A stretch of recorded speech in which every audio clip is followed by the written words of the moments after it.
Ironically, 3 years ago today, July 25th, 2010, approximately 4:25 in the morning, sheriff's deputies responded to a 911 call of an injured male. Responding deputies would learn that Dan Swan, age 17, of Thompson Township, had been found on Sidley Road by a friend. Dan Swan suffered injuries to his head, was taken to Rainbow Babies and Children, where tragically, about 3 weeks later, he would succumb to those injuries and pass away.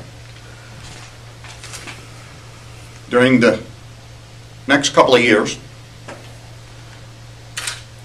many interviews, extensive interviews, were conducted by investigating sheriff's deputies as a result of the leads and tips that were generated from a press conference we held announcing that tragedy. And again, we'd like to thank our partners, the media, for their assistance in providing that. While many of the tips or leads pointed to a party that was held that evening, there were no facts gathered linking the incident to the party or the party goers. Detective Vedder's work on an unrelated burglary case in July of 2012 worked to suggest a suspect for us. Many hours of just old-fashioned police work ensued, interviews, and we came to learn that on that fateful night, a Ford F-150 pickup truck driven by Matthew Boone, that's B-O-O-N-E, along with a passenger, Dustin Plottke, P-L-O-T-T-K-E, were traveling on Sidley Road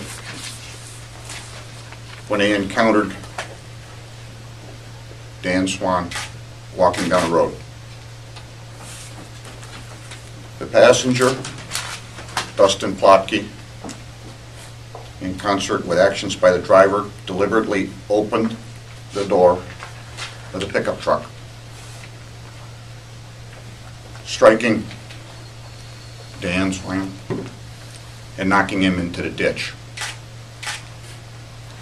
As the truck drove past, it would come to turn around and come back to the scene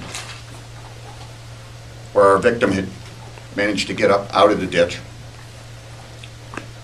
Both men exited the vehicle, confronted our victim, and Dustin Plottke struck the victim in the back of the head with a pipe-like object. The victim collapsed, and the two entered the truck and sped away. Investigation revealed that that truck would be cut up and scrapped. It's so hard to write this, to condense our thoughts about Daniel and our feelings about what is happening now to a statement. Daniel was a kind-hearted, gentle, and compassionate son, and wonderful friend to so many, always ready with a bear hug. He had grown into a young man with faith in God and a wonderful dry sense of humor, who cared about people who were hurting, lost dogs, and who made breakfast and tea for his mom. He was planning to become a psychologist or a nurse. He dearly hoped to travel to Ireland. He really loved his Irish heritage. He looked very Irish, which he liked. All of us are all poorer for having had him taken from us.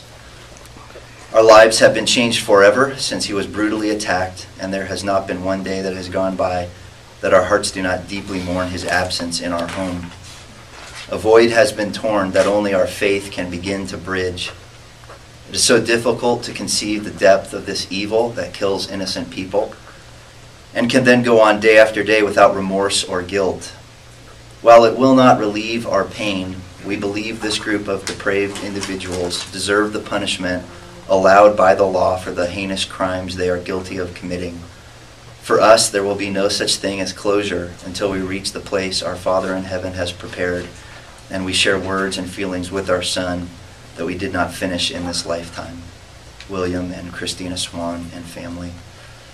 And I just appreciate as well, I know they appreciate the media honoring their privacy as they go through these difficult days yet to come. Thank you.